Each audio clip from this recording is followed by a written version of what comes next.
joyfully.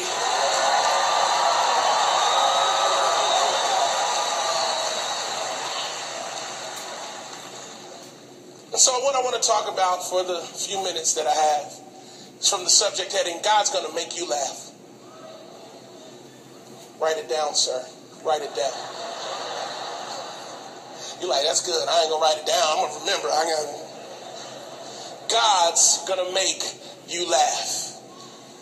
One of the characteristics that we overlook about our God comes really from Genesis 1:26, when he said, let us make man in our image according to our likeness, which means every aspect of man's personality did not in and of itself come into being.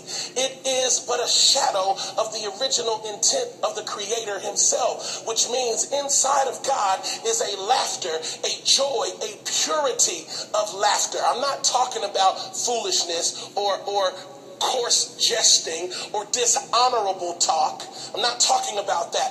I'm talking about laughter. And this is my problem with church folk. We always think because the enemy perverts something that the original thing is bad. It's not. Just because there are comedians that don't honor God, just because there are singers that don't honor God, doesn't mean all music is bad. All movies aren't bad. All comedians aren't bad. The enemy has just perverted what God originally created. But if the creative people in the church would take their rightful place, then it would show the contrast between what is God and what is not God.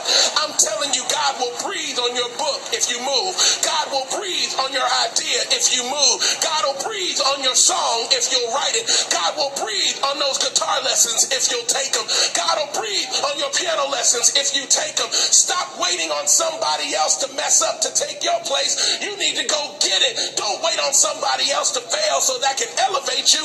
Just go get it. God has a place with your name on it. You're not in competition with anybody. You are an audience of one. That's why your joy should remain the same, because you don't have to fight to become what God wants you to become. He's already got a path laid out, and in that path is the provision of heaven.